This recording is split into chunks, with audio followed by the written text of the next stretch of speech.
Mario Brothers, and plumbing's a game. We're not like the others who get all the fame. When your sink is in trouble, you could call us on the double. We're faster than the others, you'll be hooked on the brothers. It's me, Mario. And the Luigi. Are you tired of paying too much for plumbing? Mamma mia! That's why the Super Mario Brothers are here.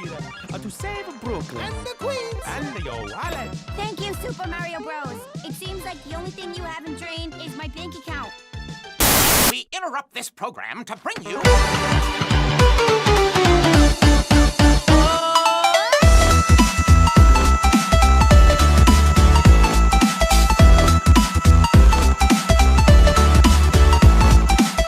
All right, everybody. My name is Kevin. My name is Adam. And I'm Julie. And we are the Real Movie Guys, and welcome back to another episode of The Real Review, the series where we review and discuss all your favorite movies. On today's episode, we're going to be taking a look at the Super Mario Brothers movie. A Brooklyn plumber named Mario travels through the Mushroom Kingdom with a princess named Peach and an anthropomorphic mushroom named Toad to find Mario's brother Luigi and to save the world from a ruthless, fire-breathing Koopa named Bowser. Okay, guys, I don't think the world of Super Mario really needs too much of an introduction here, so I don't want to spend too much time with that.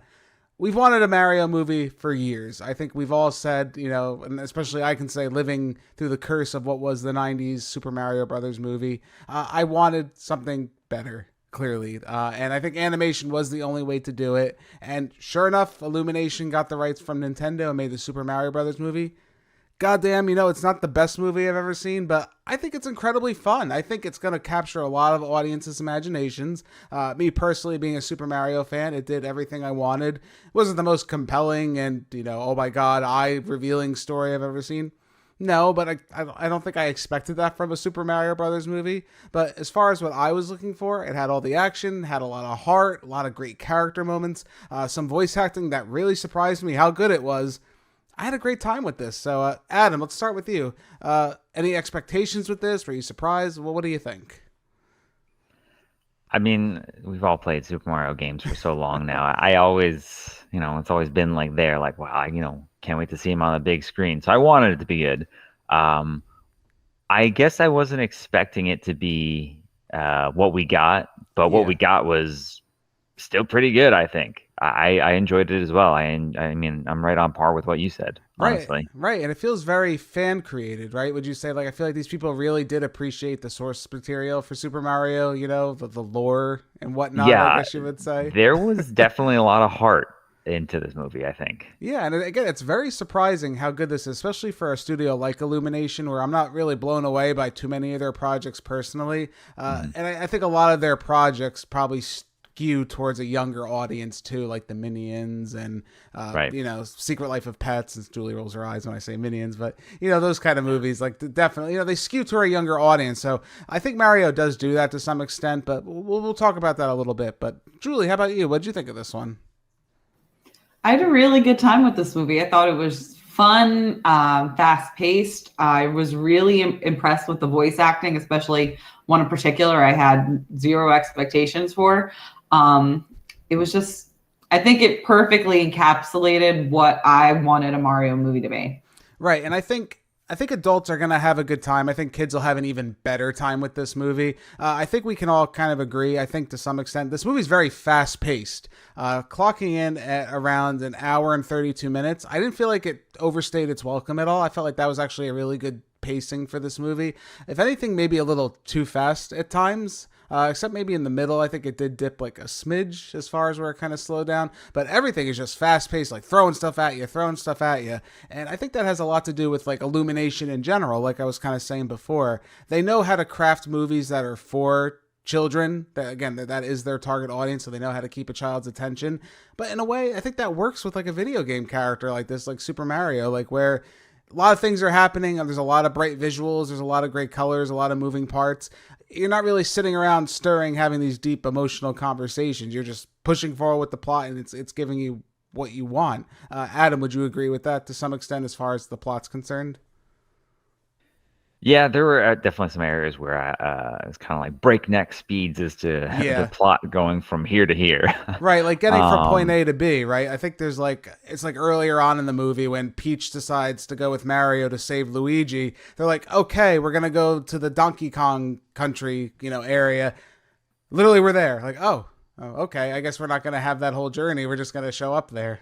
yeah, it's I think at one point Mario, first introduces himself to Princess Peach, and she's like, "Yeah, all right, I trust you. Let's go train you." It's Yeah. like, okay. Right, and I guess I don't know. Would you say it captures some of that video game charm, especially with that, where it's just like, whatever. We're just gonna roll with it. I was imagining myself, mashing the A button, like scrolling through the cutscenes and whatnot, all the dialogue boxes. Yeah, no, I could definitely picture that, and I think they captured like a really good job with that. How about you, Julie? Did you see a lot of those video game influences in this movie?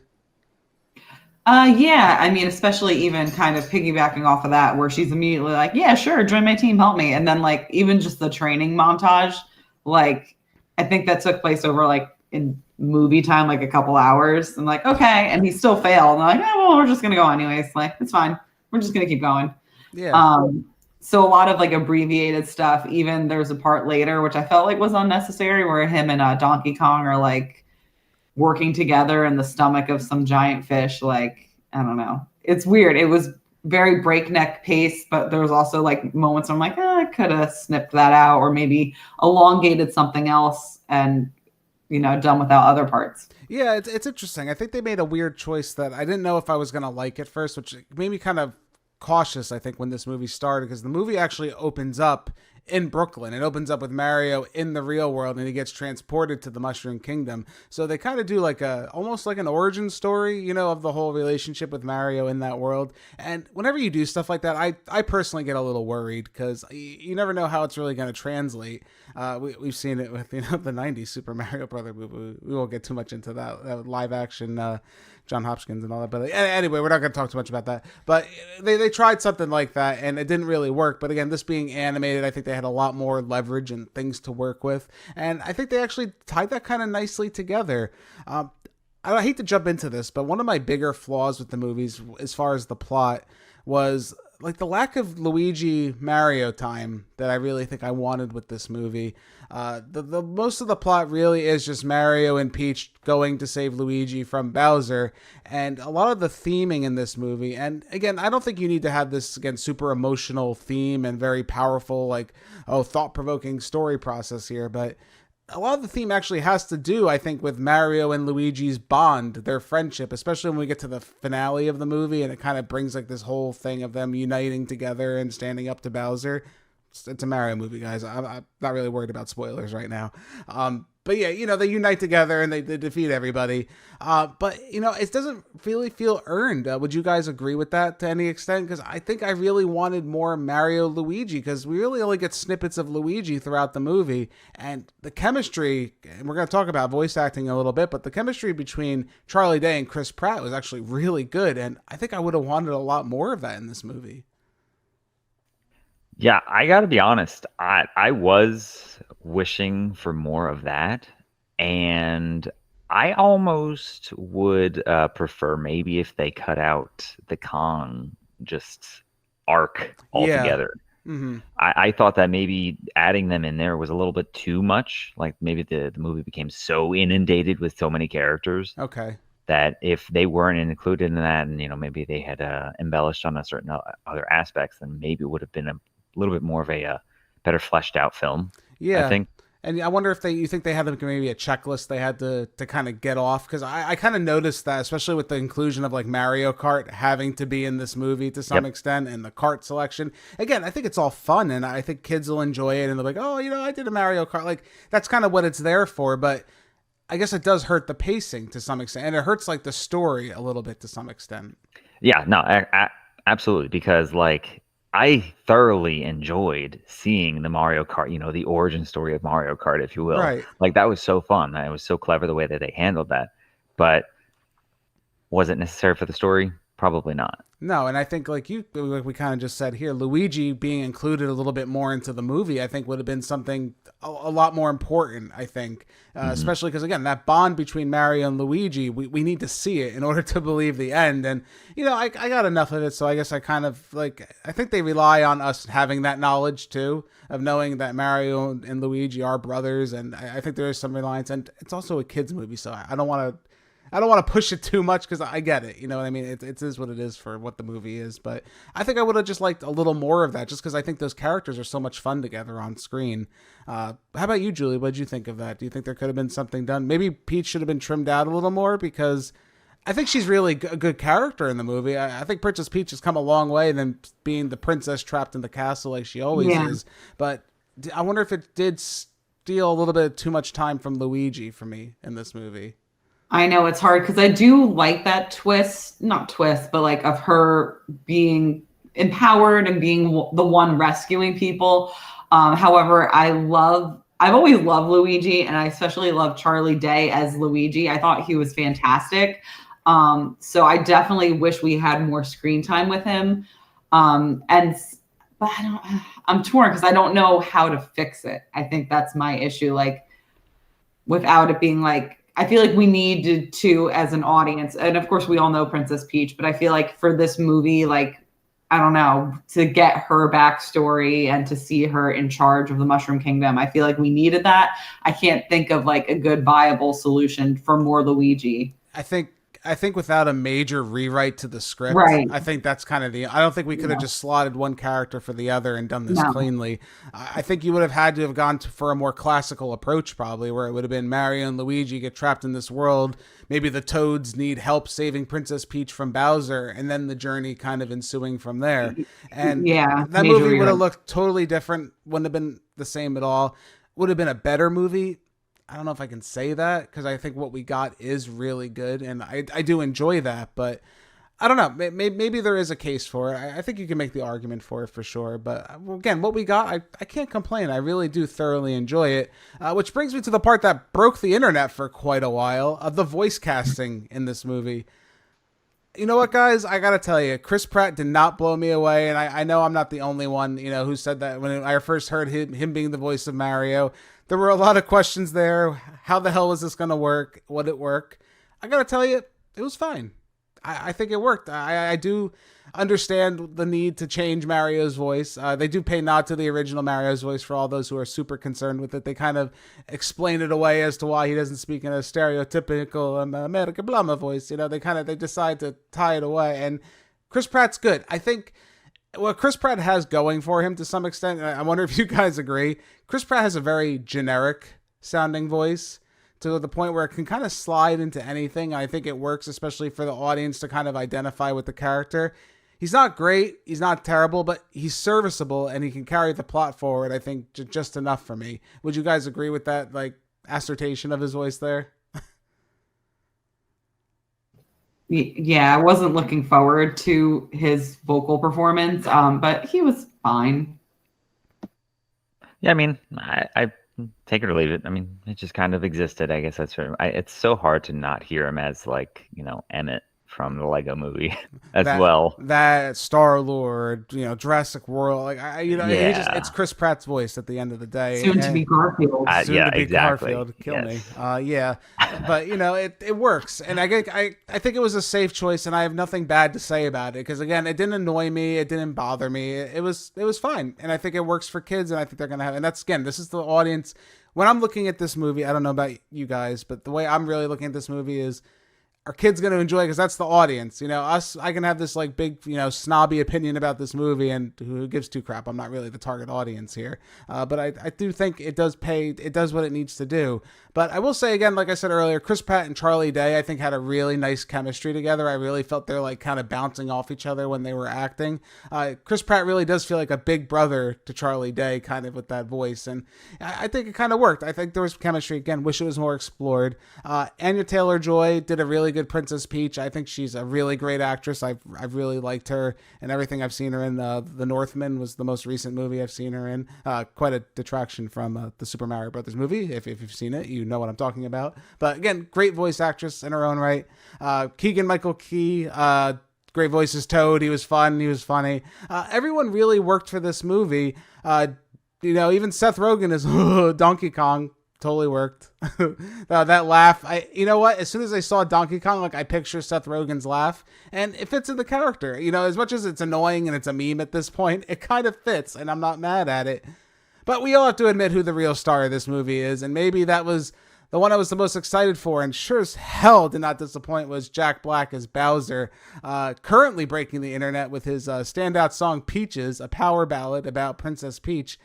Guys, talk to me. Let's talk about Jack Black. He really is the star of this movie, more than anybody else, I think. Absolutely stole the show. I wanted to see more Bowser. Everything he did, and then those scenes, I felt like we didn't get as many as maybe I wanted with Bowser. So even some more scenes with him and like Charlie Day as Luigi, like captured, would have been kind of funny, something like that.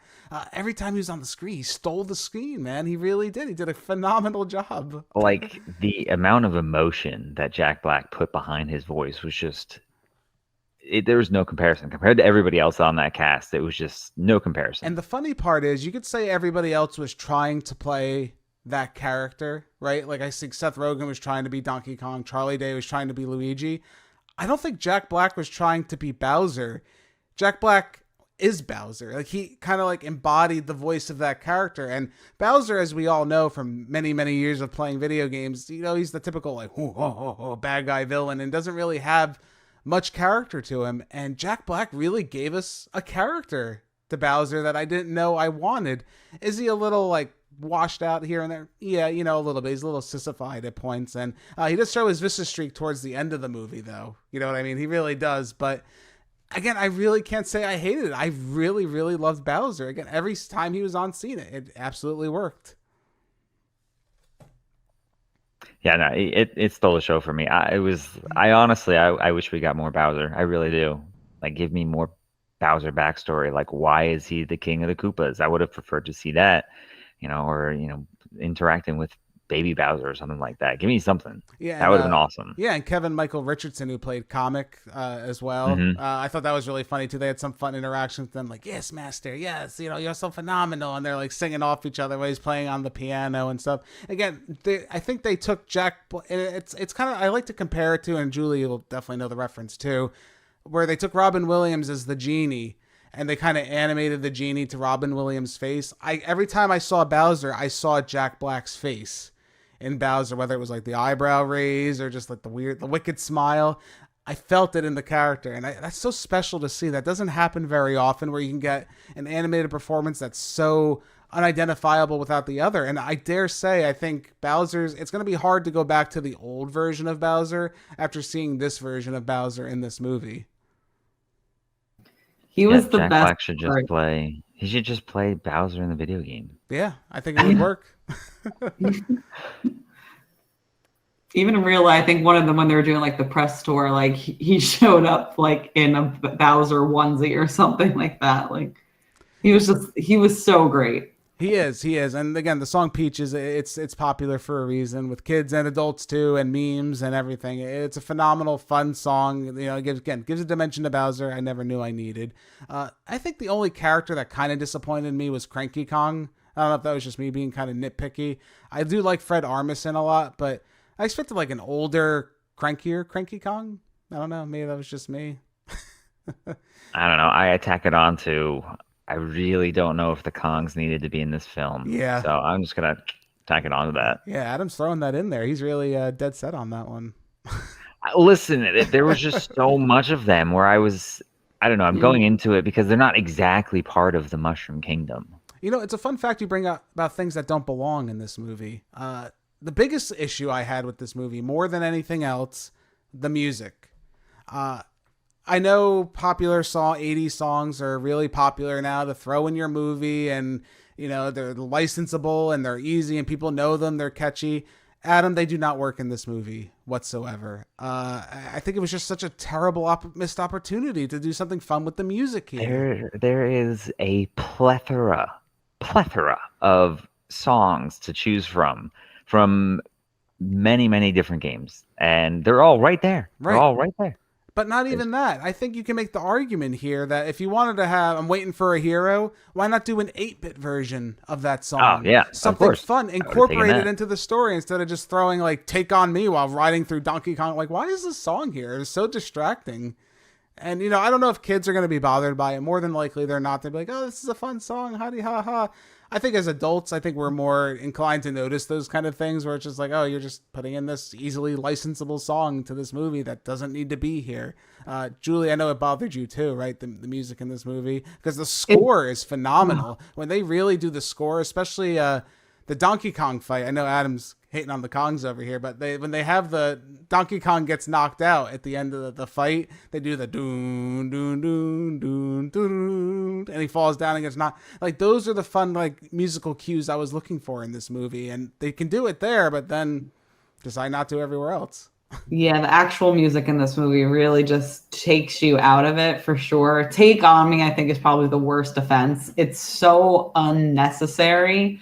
Like Adam said, pull music from the Donkey Kong games, and it would have been more appropriate for the setting. I like the 8-bit idea. I think that would have been, if you insisted on putting those songs in, at least kind of give it a video game vibe. I will say the kids did enjoy the music, that they weren't alive at its creation, but they did enjoy Take On Me for some reason. I mean, it's a fun song, and I understand it kind of just makes that like happy, surreal kind of feeling. I guess that's really what they're going for. But as far as the context of the movie, it's just distracting. Even the penguins with the Kill Bill song, which is super outdated, by the way. I mean, we've heard. I love Kill Bill, and I haven't even talked about it on this channel. Kill Bill is like one of my favorite like Tarantino series, movies that he's done.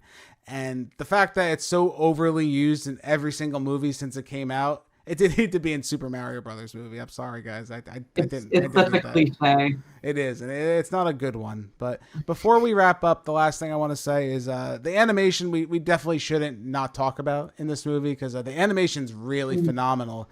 This just got recently released on 4K, so I was able to get a closer look, because even in the theater, I was admiring just the attention to detail. Adam, I'm sure you were able to see some of the detail too with this, just like this, like the scaling on like Bowser and stuff like that. Like even the beginning scene with the snow. By God, man, we've come a long way with animation, I have to tell you, because usually we have Pixar we're praising and worshiping, but Illumination's pretty up there with this movie. What a treat for the eyes. Like, especially as soon as Mario gets like into the Mushroom Kingdom and he starts going around it with Toad and whatnot. Like, it's just being able to point out all the little references and stuff that they kind of, this one little coin that they decided to tuck in all the way down in the corner. I'm like, holy crap, like look at all the detail on everything. It's just so great to watch. Yeah, it's a living, breathing video game. That's exactly what they crafted here. Yep. And it's a sight to behold, and it's just such a miracle to exist when you really think about it. We finally got an adaptation. While not perfect, I think it really is like the epitome of what we can do with video game movies in an animated format. It's gonna be hard to top, I think, when they come out with a sequel. I'd be curious to see what Illumination does next, because this was a fun movie. I think it was a really good time, and I think we're ready to give our final scores. I'm gonna give the Super Mario Brothers movie a 7.8 out of 10. You're about to pick on someone your own size.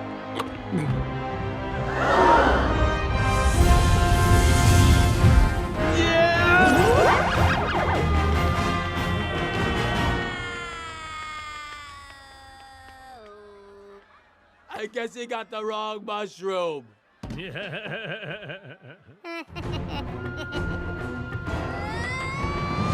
This is a really fun movie. I had a really good time. I think some of the pacing can leave a little bit to be desired. There were definitely some pitfalls that, here and there. It did slow down just a little bit too much, but then it just sped up like breakneck speed. The music really bothered me a lot, if you couldn't tell at this point. It really just bothered me to no end.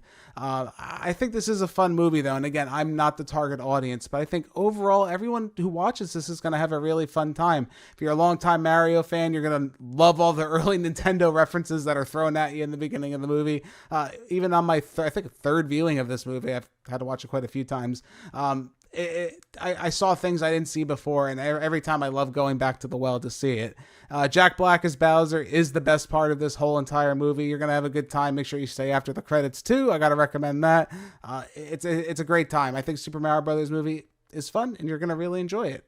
Adam, how about you? What do you think of this one? I'm going to give the Super Mario Brothers movie 7.9, so around the same as yours. There's a human traveling with my fiancée. Has a mustache, just like you. Do you know him? No. No. Ah, tough one, I see. Maybe this'll get you to talk. Do you think I know every human being with a mustache wearing an identical outfit with a hat with the letter of his first name on it? Because I don't. Do you know him? Stop! I know him. Yes, I know him. Yeah, he's my brother Mario, and he's the best guy in the world. Do princesses find him attractive? They do if they have good taste. I think the biggest issue is the pacing, and that's at least for us. Yeah. I'm sure for kids, it'll probably be like, a 9.9 movie. A 10 out of 10 probably for some. Yeah, of them, I gotta tell probably. ya. But I think I'm going to give it a 7.9 just because of the pacing. That's really the biggest drawback for me. I think that's, but I mean, beyond that, once you watch it for all like the little Easter eggs and, like Bowser specifically, it is a very good movie to go watch, and I would absolutely rewatch it again. Yeah, and I think kids will especially enjoy the runtime because, kids have a short attention span. So an hour and 32 minutes is probably just like a sweet spot for them to really enjoy this. And really, if you think about it, if our only negatives ultimately come down to some of the pacing and maybe wanting inclusion of more Luigi and more characters, that's not necessarily a bad negative. It made me wanting more when I left this movie. So in some ways, I think it does its job. So, okay, cool, Adam. Julie, how about you? What do you think on this one? I'm going to give the Super Mario Brothers movie an 8 out of 10. Peach, understand. I'm gonna love you till the very end. Peaches, peaches, peaches, peaches, peaches, peaches, peaches, peaches, peaches, peaches. Ah, oh, yeah. Oh, peaches, peaches.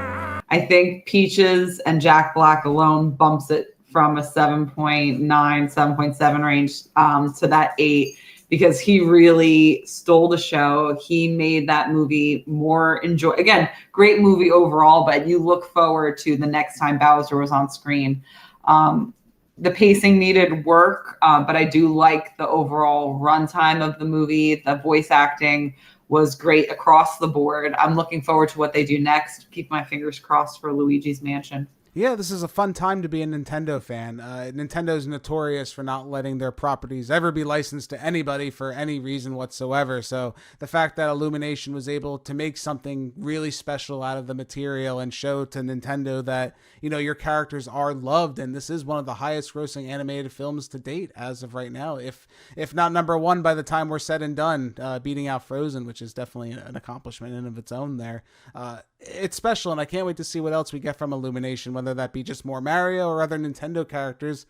Metroid, right? Fingers crossed, Adam. Metroid in the future. Zelda. Yeah, I'll watch that. All right. But hey, we got to see what happens. But again, if you guys can, definitely check it out. It's currently streaming just about everywhere for, digital purchase, and is available on physical media, the Super Mario Brothers movie. Thank you guys all so much for joining us for this episode of The Real Review. My name's Kevin. That's Adam and Julie. We are The Real Movie Guys. Real guys, real movies, real thoughts.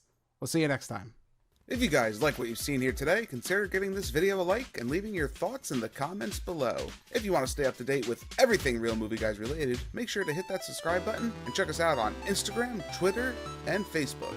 And don't forget, all you audio listeners at home, we are available on many podcasting platforms. Just search The Real Movie Guys, you should pop right up. Thank you again all so much for joining us on this episode of The Real Review. We are The Real Movie Guys. Real guys, real movies, real thoughts. Catch you next time.